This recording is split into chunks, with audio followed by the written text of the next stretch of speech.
Oi, pessoal. Terminando de arrumar aqui, terminando de posicionar. Eu vou desativar os comentários porque o Matheus tá chegando aqui e a gente não vai ter como, infelizmente, responder todo mundo, porque, como eu falei, eu expliquei pra vocês, vai ser um café. A gente vai tomar um chá juntos, um café. E a gente não vai conseguir responder os comentários de vocês, nem ver os comentários de vocês, mas eu tô com todas as perguntas anotadas aqui e o que vocês mandaram lá na caixinha de pergunta, eu vou perguntar pra ele de qualquer forma. Bem-vindo! Tudo bem, Matheus? Tudo bem, Milena. Muito obrigada pela nossa conversa, muito obrigada pela oportunidade da gente estar, enfim, falando sobre a sua pesquisa, sobre o seu trabalho. É um prazer. Estamos aqui no The Netherlands Cancer Institute hoje, aqui na Holanda, para conversar sobre o seu trabalho. Então, um prazer. Prazer é todo meu. Se você quiser, só dar um oi, pessoal, inicial. Olá, pessoal. Então, gente, qual é o objetivo da nossa conversa hoje? Eu conversei com o Matheus, mandei mensagem para ele, porque vocês já me conhecem lá do meu Instagram, e eu acho que é importante eu fazer essa introdução inicial para vocês, do porquê que eu vim aqui conversar com ele hoje. Enfim, o trabalho dele, vocês já sabem, está nas redes sociais, tem matérias feitas já rolando pelo Brasil. Mas eu queria falar também um pouquinho a meu respeito. Eu sou a Milena, moro aqui na Holanda desde 2018. Eu imigrei com a minha família para cá, com meu marido e os meus 3 filhos. E nós viemos para cá por uma oportunidade do meu marido. Lá em 2018 eu trabalhava, meu marido também. Larguei tudo e vim para a Holanda para viver essa aventura, para imigrar. Enfim, era um sonho meu. E desde então tenho vivido e tenho passado por muitas coisas na minha imigração Sempre, também, sempre. E, enfim, um pouquinho da minha história. Passei por situações muito complicadas com a imigração neste período. Em 2020, o meu pai faleceu. Quando eu mudei para a Holanda, até eu não sei, eu acho que eu não te contei, Matheus, mas, enfim. Quando eu mudei para a Holanda, estava tudo certo, eu deixei a minha família no Brasil e a minha mãe, ela, inclusive, ela tratava um câncer há 8 anos lá no Brasil. E aí, quando eu mudei para cá, ela estava bem. 2 meses depois que eu estava aqui, ela teve uma metástase. E aí, quando ela teve essa metástase, foi um período muito difícil para mim. Eu até pensei em voltar, na verdade, assim, foi uma das primeiras coisas que a gente fez, foi pensar realmente em voltar. E depois de um tempo, infelizmente, minha mãe também veio a falecer com câncer. Então, eu, assim, mais do que nunca, conversar com você sobre uma possibilidade de tratamento é uma emoção, é um orgulho muito grande como brasileira, poder falar com você sobre isso. E essa é um pouquinho da minha história. Desde então, eu tô aqui, continuamos aqui. Hoje escolhemos a Holanda como a nossa casa. A Holanda é, de fato, um país que a gente realmente ama morar. A gente adora esse país, nós somos, no geral, muito bem recebidos, muito bem recepcionados. Mudar nunca é fácil, imigrar nunca é fácil. Tem os seus desafios, apesar dos meus, enfim, desafios pessoais, todo mundo tem desafios também com a imigração. Mas, no geral, a Holanda nos recebeu muito bem. E eu queria saber de você, Matheus. Quem é o Matheus? Essa é uma pergunta ampla, né? Porque, no final das contas, eu sou, dentro desse perfil profissional, eu sou biomédico de formação, tenho doutorado em bioquímica. E desde o tempo do doutorado, eu tenho dedicado o meu tempo e a minha vida profissional a essa nova abordagem que a gente está propondo para eventualmente tratar cânceres de uma maneira diferente. Então, eu posso me definir como um cientista totalmente apaixonado por ciência e apaixonado por não só pela ciência de descobrir novas coisas e de escrever artigos, mas para tentar mesmo dar um jeito de levar a ciência para mais perto das pessoas e para que o que quer que seja que a gente descubra no laboratório possa de fato ter um impacto real na vida das pessoas, melhorar a vida das pessoas de maneira real e concreta. Que bacana. Ciência é um tema que eu amo também, eu adoro por curiosidade, nunca estudei, mas por curiosidade eu adoro falar a respeito e estudar. O que faísca que te levou para o lado da ciência? Quando você descobriu que você era apaixonado pela ciência?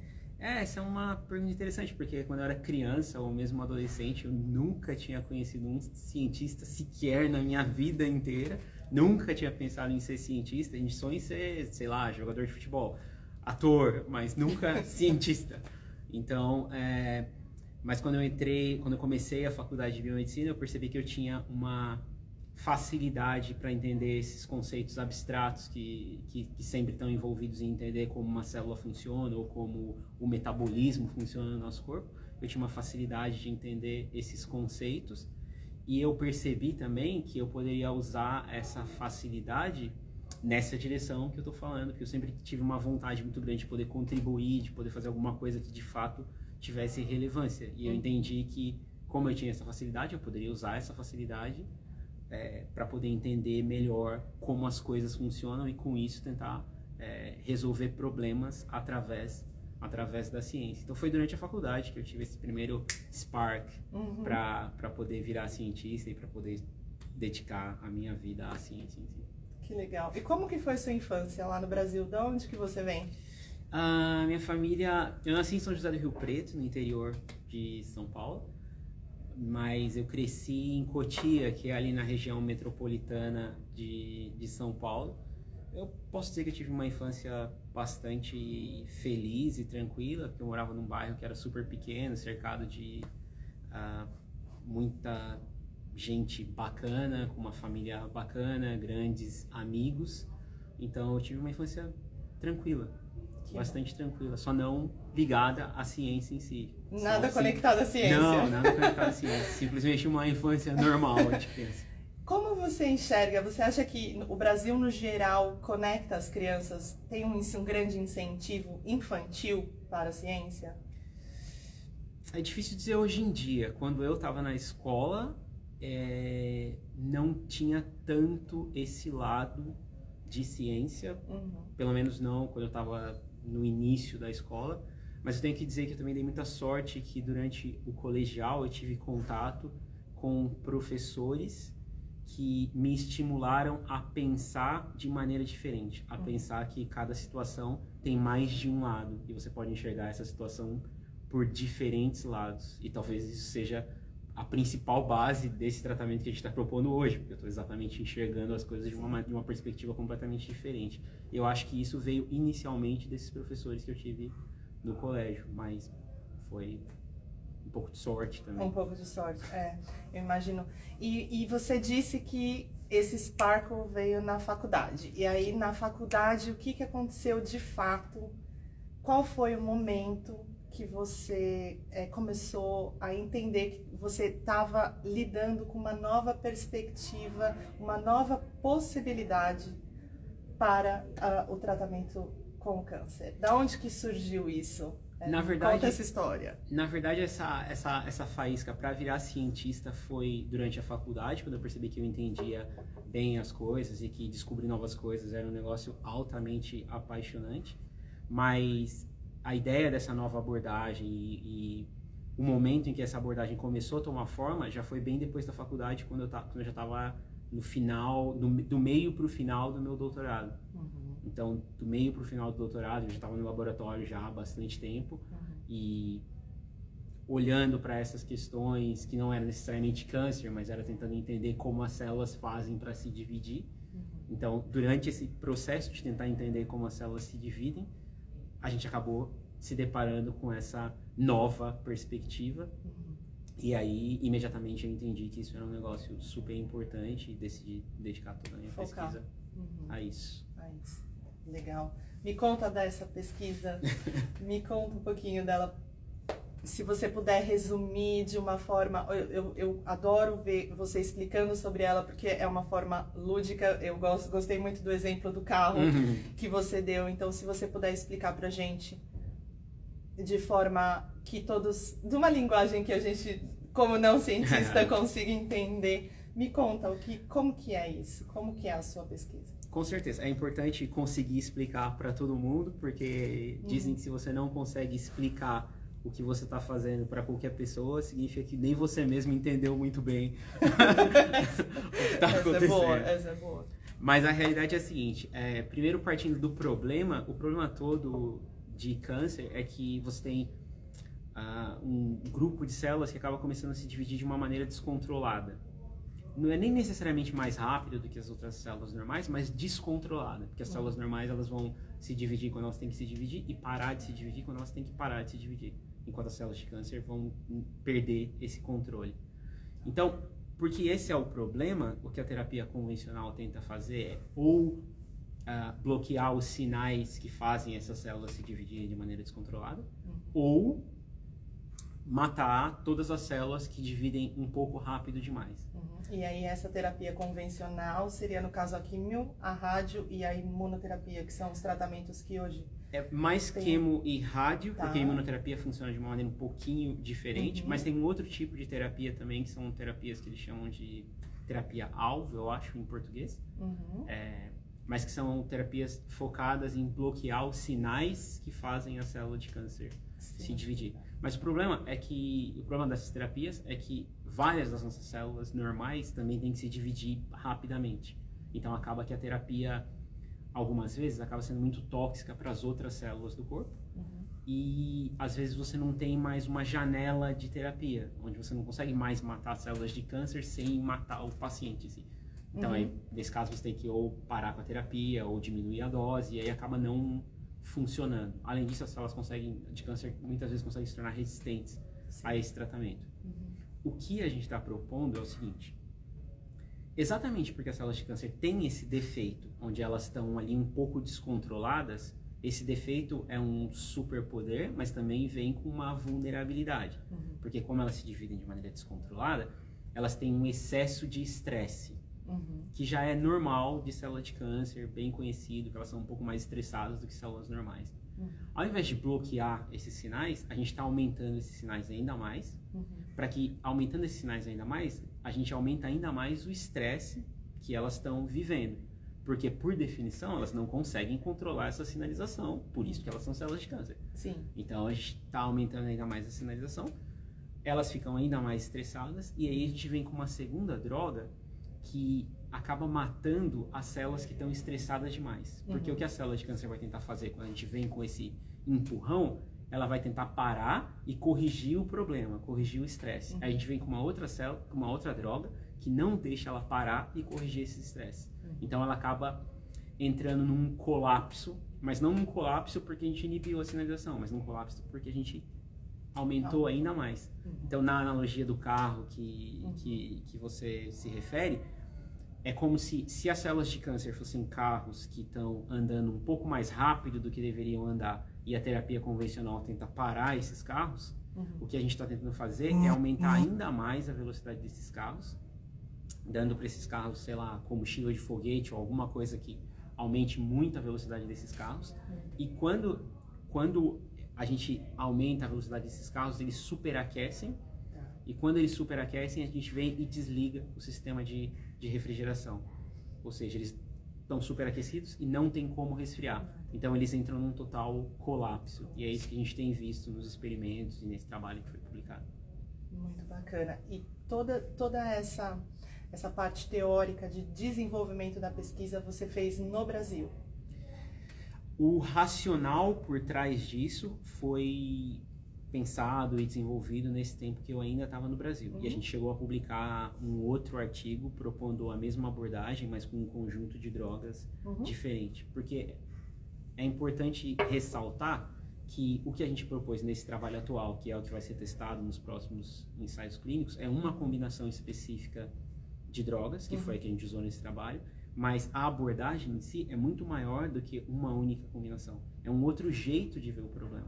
E se você começa a pensar no problema desse jeito diferente, você começa a encontrar muitas soluções diferentes. Sim. E nesse trabalho antigo que foi concluído no Brasil, a gente propôs uma outra combinação de drogas que nada tem a ver com essa que a gente está propondo agora, mas que é baseado na mesma abordagem. Entendi.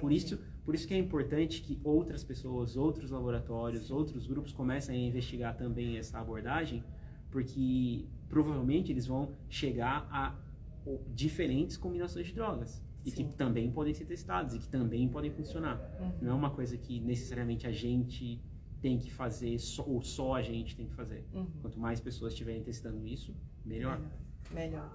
E como surgiu a Holanda nessa história? Da onde em que momento você estava no Brasil?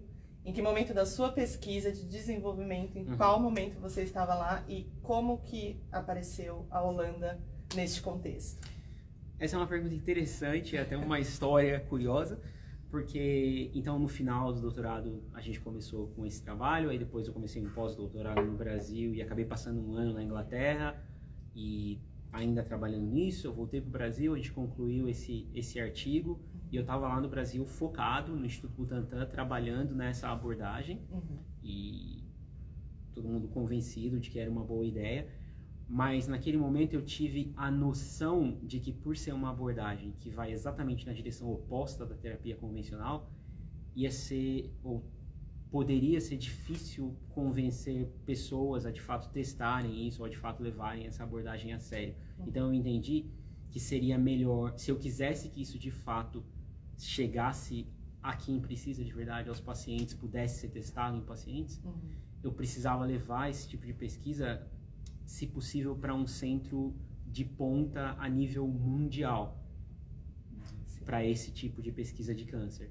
Então eu entendi que seria melhor para o trabalho em si, não é que era impossível fazer no Brasil, mas seria melhor e mais rápido para esse tipo de trabalho chegar aos pacientes se eu fizesse isso num centro de ponta. E quando eu decidi isso, eu pensei onde seria esse lugar, que poderia ser qualquer lugar. Nunca tinha pensado em morar na Holanda em si, mas... É raro quem pensa direto. Exato. Mas tinha um pesquisador aqui do Instituto do Câncer da Holanda que, apesar de não estar propondo a mesma abordagem, ele tinha alguns trabalhos que davam suporte à abordagem que a gente estava propondo. Então eu pensei que ele seria uma pessoa que, primeiro, entenderia o que eu estava propondo já de cara e também poderia ver o potencial que essa abordagem teria. E aí eu decidi que ia entrar em contato com ele.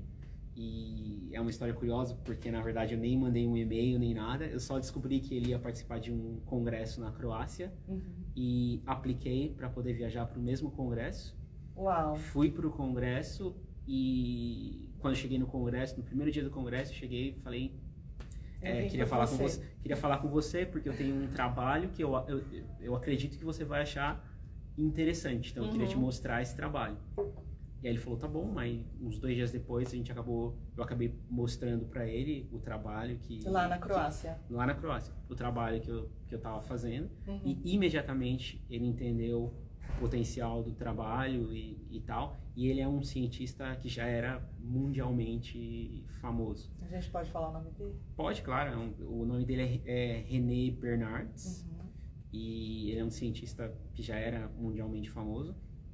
Então, ele entendeu imediatamente do que se tratava e entendeu o potencial.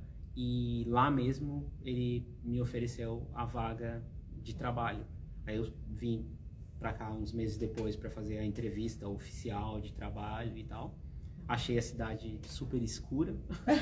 Porque Você veio no inverno? Porque era dezembro. Tá explicado, né? Tá. Então, mas aí ele me ofereceu o trabalho e eu, poucos meses depois, mudei pra cá. E quando foi isso, Matheus? O congresso foi em setembro de 2018, eu vim pra cá em dezembro de 2018 pra entrevista e a gente se mudou pra cá em no final de abril de 2019. Em 2019. E aí 2020 veio o Covid. Mas na época do Covid chegou a impactar alguma coisa nas pesquisas ou não? Continuou? Você lembra? Na verdade, muito pouco, porque eu morava literalmente do outro lado da rua. Então, como eu morava do outro lado da rua, eu não pegava transporte público, não tinha problema nenhum. E a gente só fez uma escala dentro do laboratório para que as pessoas não tivessem não tivesse muita gente no laboratório ao mesmo tempo. Mas acaba que eu consegui continuar trabalhando mais ou menos a pandemia inteira. E você veio com quem? Quando você se mudou? Eu me mudei com a minha esposa e com a minha filha, que então tinha menos de 2 anos. Agora ela tem quase 7. E como é que foi a mudança para vocês no começo? Assim, eu posso falar que eu vim com filho também, então a gente sabe que com filho é sempre um pouco mais complicado, né, a adaptação, mas como que foi para você mudar para a Holanda, assim? Para mim a adaptação foi relativamente tranquila, porque a gente tinha morado por 1 ano na Inglaterra antes disso, então a gente já estava pelo menos adaptado ao clima. A chuva. Mais ou menos a chuva a também. quantidade de chuva. E como você falou no começo, é um país sensacional. Acho que as pessoas são muito, muito legais, assim, e muito simpáticas. Então, nesse sentido, a adaptação foi tranquila. Em relação à língua, obviamente, eu passo o dia em inglês, porque é um ambiente de laboratório, um ambiente de ciência, então a língua oficial acaba sendo em inglês. Naturalmente, as idas ao mercado no início, você acaba comprando uma coisa que não é exatamente o que você queria comprar, mas isso faz parte do jogo. Eu tive que comprar uma bicicleta. Você já está, então, basicamente adaptado ao país. Sim. Hoje, eu acredito que quase 6 anos já, né? Quase 6 anos a gente já está totalmente adaptado, já está tranquilo com a vida. E quando você veio, que iniciaram-se as pesquisas, a pesquisa ela estava bem no início, bom, você disse que já tinha toda a parte teórica desenvolvida lá, e que passo teórico da pesquisa em si você passou a fazer aqui na Holanda? Na verdade, esse trabalho recente foi inteiro feito aqui, com algumas participações de outras pessoas de outros países, inclusive de gente desse laboratório que eu trabalhava no Brasil, do laboratório do professor Hugo.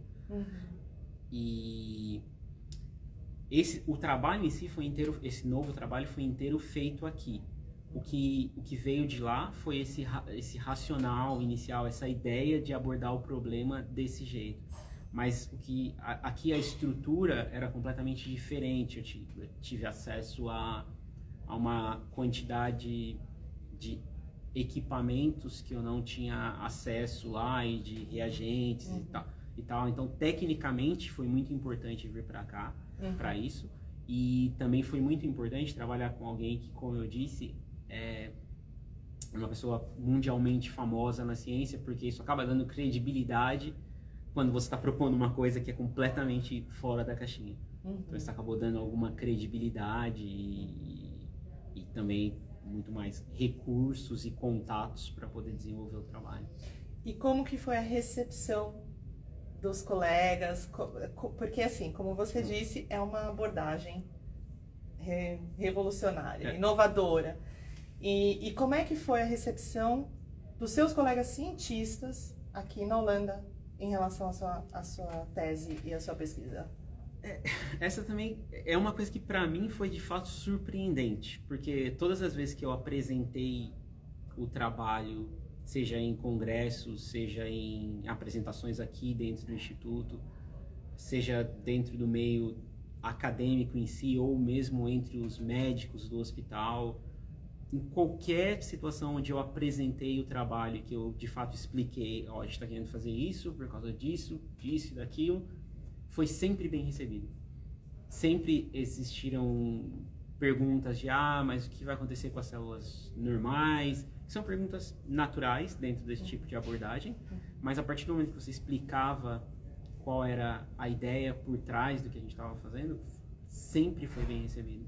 E foi bem recebido literalmente em todos os lugares. o artigo em si acabou saindo na capa do jornal onde ele foi publicado. Teve outros artigos publicados fazendo destaque desse artigo que a gente publicou. Teve prêmios em conferências e tudo mais. Então, em todo lugar a recepção foi muito melhor do que a recepção que eu mesmo esperaria. Eu achava que deveria haver um pouco mais de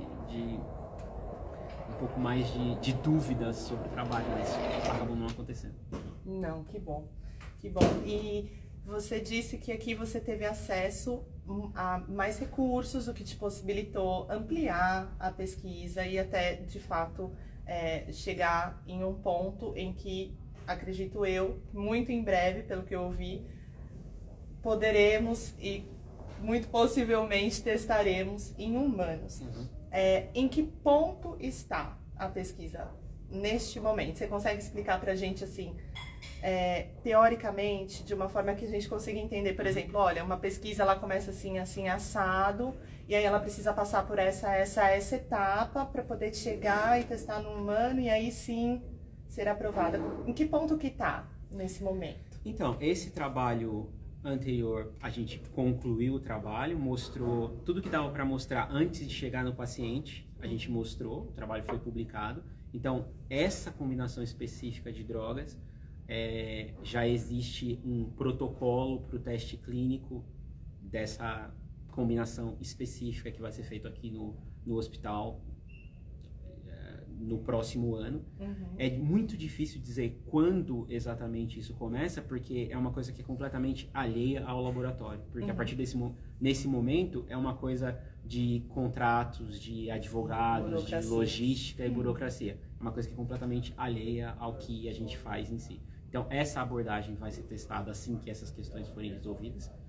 Mas, obviamente, pela a ideia em si ser tão promissora, o laboratório em si está totalmente focado em encontrar novas combinações dentro da mesma abordagem e em entender melhor também como isso funciona para poder transformar esse racional não num único tratamento, mas em diferentes combinações de drogas que podem ser usadas em diferentes tipos de tumores, porque obviamente a gente vai testar primeiro essa combinação em tumores de intestino, que foi o que foi mostrado no artigo em si. Mas a gente está expandindo isso para novos tumores e novas combinações de drogas. E, Matheus, não sei se você pode falar, mas se você puder falar, se ótimo. Se eu puder, eu falo. Hoje a gente sabe como funciona o tratamento de quimioterapia. Então, a pessoa vai, é injetada a medicação.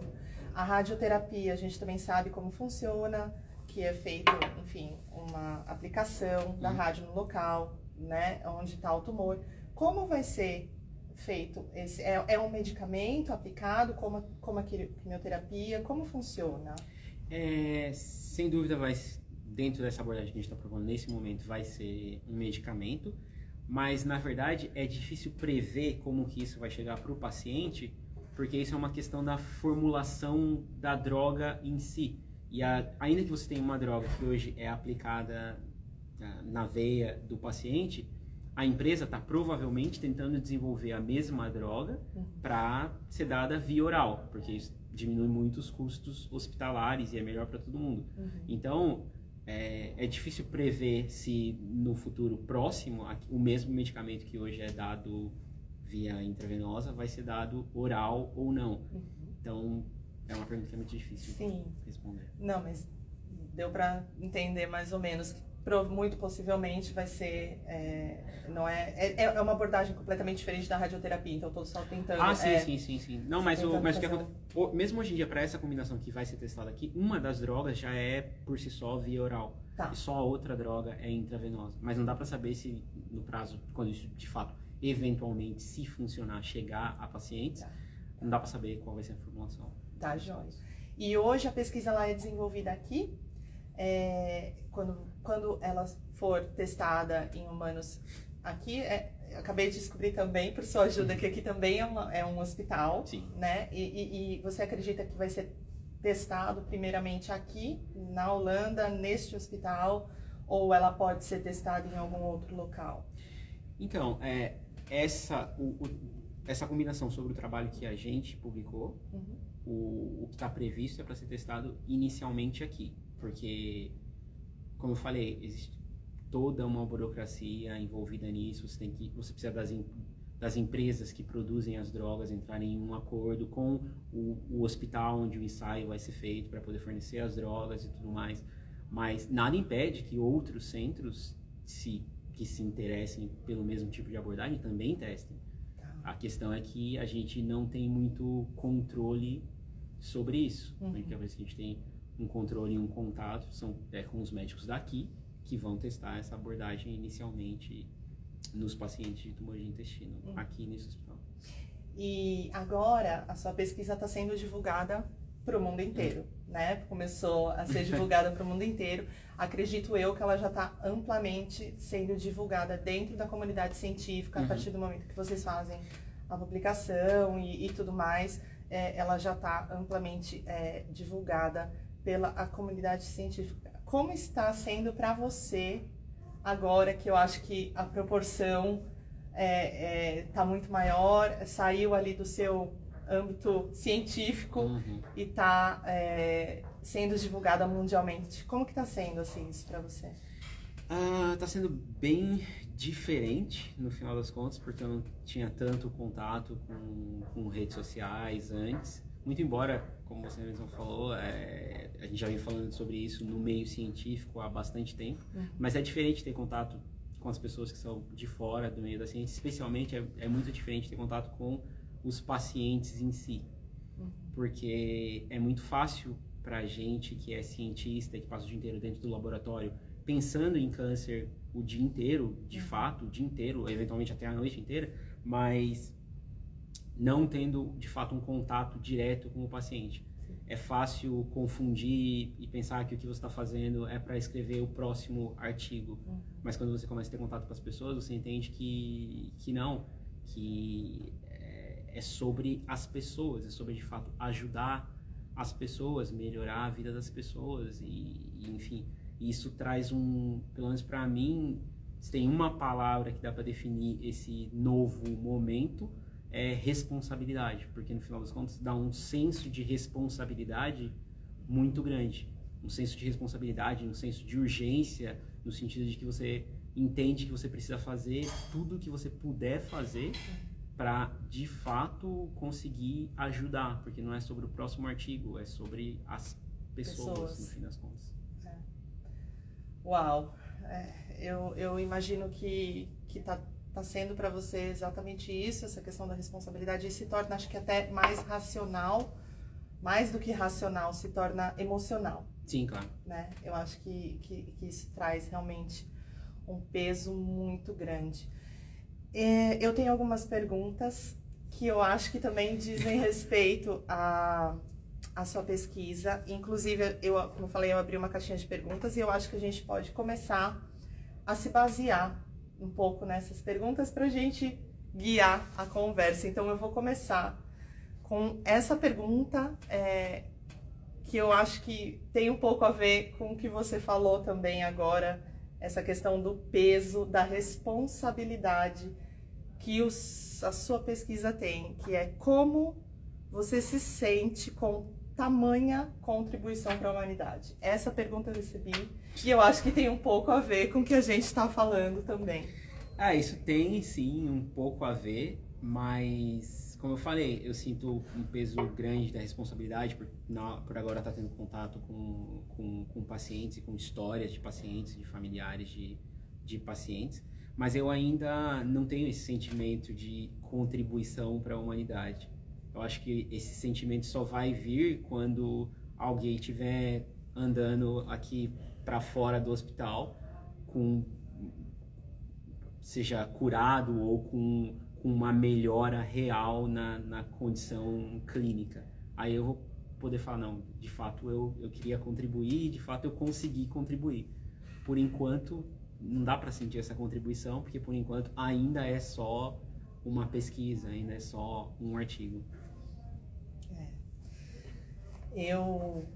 Se eu puder falar, assim, eu acho que eu já sinto muito orgulho. Eu acho que você já tem de fato assim uma grande contribuição como uma pessoa que viveu isso, porque eu acho que a sua pesquisa traz um fio de esperança. Sim. E eu acho que só pelo fato dela trazer, a pesquisa em si trazer um fio de esperança já é uma grande contribuição para a humanidade. Nesse sentido, tamo junto. Eu partilho da mesma esperança, de verdade. Vamos lá, eu tenho mais uma pergunta.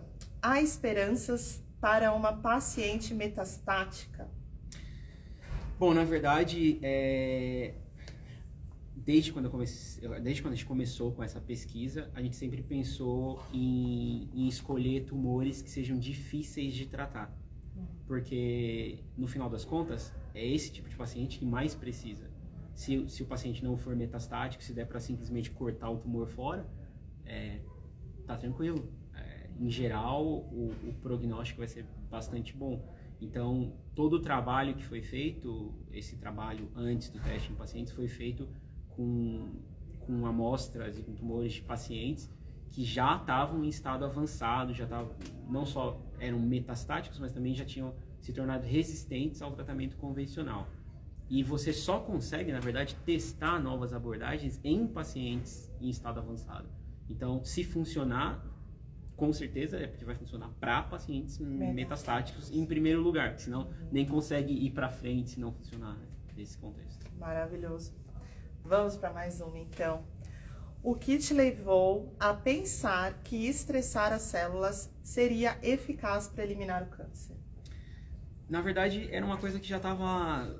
Quando isso começou lá naquele laboratório do início, no laboratório do professor Hugo Armelin, no início do meu... lá no Instituto Butantan. No Instituto Butantan.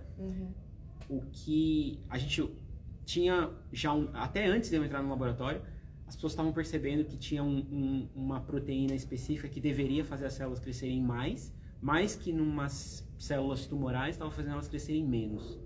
Mas ninguém conseguia explicar exatamente o que estava acontecendo. Então, o que aconteceu, a minha participação, o que aconteceu durante o meu doutorado foi que a gente entendeu que elas estavam crescendo menos, não porque essa proteína estava fazendo uma coisa diferente, mas exatamente porque ela estava fazendo exatamente a mesma coisa que ela deveria fazer, mas a célula tumoral respondia diferente de uma célula normal em relação a esse estímulo. Então, foi a própria célula tumoral que ensinou pra gente que era uma boa ideia, porque ela que respondeu diferente a um estímulo que deveria fazer ela crescer mais. Ela cresceu menos e só o que a gente fez foi entender por que isso estava acontecendo, no final das contas. Então, a gente aprendeu com elas mesmas. Com elas mesmas. Entendi. Entendi. Vamos lá. Como essa pergunta foge um pouco da teoria da sua pergunta, mas eu acho que é interessante, especialmente para quem for assistir a nossa conversa e que, enfim, a pessoa que mandou essa pergunta também eu acho que vai ser legal de você receber. Como trabalhar com pesquisa aqui na Holanda? É bem bacana. Não só porque o país em si é bem bacana, mas porque, bom, pelo menos eu trabalho num centro de excelência mesmo a nível mundial, cercado por diversos cientistas que são líderes nas suas respectivas áreas. E então é um prazer muito grande, porque não só é como se você estivesse jogando numa liga assim super alta, onde você tem também que se esforçar para manter o seu próprio desempenho de acordo com o que é esperado de você dentro desse ambiente. Então é uma troca muito boa, porque se por um lado você tem uma grande estrutura e uma grande massa crítica, por outro lado você também se esforça para ter o mesmo tipo de performance. Legal. Vamos lá, vamos para mais uma pergunta então. Você já sabe se haverá ou pode acontecer, enfim, efeitos colaterais? Isso é de fato muito difícil de prever, porque ainda que você teste isso em modelos animais, quando você testa coisas em pacientes, via de regra é diferente, então é meio impossível de prever. Mas a ideia geral da abordagem em si é atacar as células de câncer exatamente no defeito principal que elas têm, que é esse descontrole da sinalização. Então, por isso, a gente espera que as células de câncer sejam muito mais afetadas por esse tipo de abordagem do que as células normais. Porque as células normais, elas não têm o mesmo tipo de defeito. Então, essa é a expectativa. A gente tem muitos dados apontando nessa direção, mas até então são dados. A gente precisa mesmo da confirmação em pacientes para ter certeza que esse vai ser o caso. Tá joia. Então, vamos lá para a próxima pergunta. Quando efetivamente estará disponível para ser usada na população? De novo, mais uma, eu já falei isso várias vezes, mas de novo é mais uma que é impossível prever, porque os testes clínicos em si demoram bastante, e a primeira coisa que a gente vai testar é se as drogas são seguras, em primeiro lugar. Até muito mais do que se elas funcionam bem, se elas são seguras. E a partir do momento que a gente sabe que elas são seguras, a gente tem condições de testar se elas de fato funcionam, se elas atrasam o crescimento do tumor, se elas matam o tumor, o que vai acontecer. E a partir do momento que isso é feito, aí você tem que fazer ainda novos ensaios clínicos, novos testes clínicos para ver numa quantidade muito maior de gente se isso de fato funciona ou se é só um acaso ter funcionado nessas primeiras pessoas. E depois ainda tem uma terceira etapa onde você tem que comparar isso com a terapia convencional. Então é uma coisa que demora bastante. De experiência passada do próprio laboratório com uma combinação de drogas que nada tem a ver com essa abordagem, esse laboratório que eu estou hoje desenvolveu uma combinação de drogas no passado que de fato chegou a ser aprovada para tratamento de melanomas. E do tempo em que eles publicaram a abordagem até o tempo em que isso foi aprovado, demorou 7 anos. Tá. Mas isso é só um indicativo, é impossível prever. É impossível prever. Tá. Eu acho que acho que você já mencionou sobre isso, que inicialmente a medicação ela foi testada no câncer de intestino, né? Mas tem uma pergunta que fala, abrange todos os tipos de câncer? Então, dentro desse trabalho atual, a gente testou câncer de intestino, testou também uns modelos de câncer de pâncreas e também uns modelos de um câncer da vesícula biliar, que funcionou nesses 3 tipos de cânceres, essa combinação em si. Mas, como eu falei, a abordagem em si, em teoria, pode ser usada para qualquer tipo de tumor, desde que você ache a droga certa para dar esse empurrão nas células de câncer e a outra droga certa para desligar o sistema de refrigeração. Então, a ideia em si pode ser usada para qualquer tipo de câncer, porque, de novo, ela ataca exatamente o principal defeito de células de câncer. Então, pode. Há esperança. Há esperanças, exatamente. Eu recebi essa pergunta e é uma pergunta curiosa que eu acho que, enfim, eu vou fazer de qualquer forma. Podem ser em animais com câncer também? É uma pergunta de fato curiosa e engraçada. Eu até recebi algumas perguntas de outras pessoas se pode ser usado em animais com câncer. E a resposta é a mesma da resposta anterior. Na verdade, em teoria, certamente poderia ser usado também para cânceres de animais, porque os cânceres de animais também têm exatamente, as células de câncer de animais também têm exatamente o mesmo tipo de defeito que as células de cânceres humanos têm. Mas a dificuldade é que bastante pesquisa é necessária para poder, de fato, identificar quais são as drogas que poderiam participar dessa abordagem em modelos de animais, modelos de pet, seja gato, cachorro, ou o que for. Então essa é a dificuldade, pesquisa para saber quais são as drogas que deveriam ser usadas. Você conseguiria ter desenvolvido essa pesquisa no Brasil? É difícil dizer que eu não conseguiria, porque na verdade existe, pelo menos em São Paulo, existe um financiamento de pesquisa bastante interessante, particularmente por parte da FAPESP. Então, existem diversos laboratórios de ponta no Brasil, diversos pesquisadores de ponta que estão fazendo trabalhos incríveis, maravilhosos. Então, acho que sim, poderia ter sido desenvolvido lá. Na verdade, começou a ser desenvolvido lá e... O principal incentivo.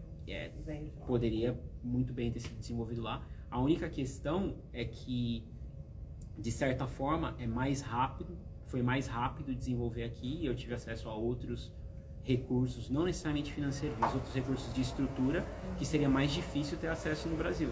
Mas poderia ter sido feito lá, só talvez fosse demorar um pouco mais. Acho que eu vou pedir. Não vai vir para cá. Estamos com uma questão de aspirador, uma questão técnica de aspirador aqui. Espero que não esteja atrapalhando no áudio. De qualquer forma, acho que o pessoal vai ouvir a gente de qualquer forma. Eu acho. Bom, essa daqui, eu acho que essa pergunta você mais ou menos já falou, que você não tem muita... você não consegue ainda mensurar de fato qual é o tamanho da sua contribuição, mas qual o sentimento de ser a pessoa que pode ter encontrado a cura do câncer? Não dá risada, Matheus. Essa é engraçada. Bom, o que eu posso dizer é que... Você fica até nervoso, né, Matheus? Não, com certeza, mas o que eu posso dizer é que se isso de fato acontecer, mesmo que seja para um paciente, se um paciente de fato for para casa por causa de alguma coisa que eu ajudei a descobrir dentro do laboratório, aí eu vou de fato poder saber qual é esse sentimento, e aí a gente pode sentar aqui de novo e eu respondo a pergunta. A gente vai com certeza.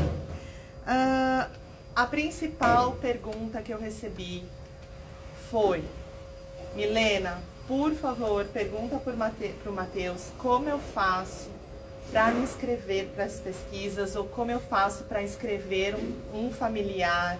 É possível? Tem o pessoal que está no Brasil, tem gente aqui que também me enviou essa pergunta, até para o WhatsApp eu recebi. Como funciona, Matheus? Você consegue explicar para gente? É bacana que você me fez essa pergunta, porque eu tenho tentado responder também para todo mundo que manda pergunta, especialmente pacientes e familiares de pacientes, mas demora para conseguir responder todo mundo, mas sempre que eu tenho tempo livre eu tento responder.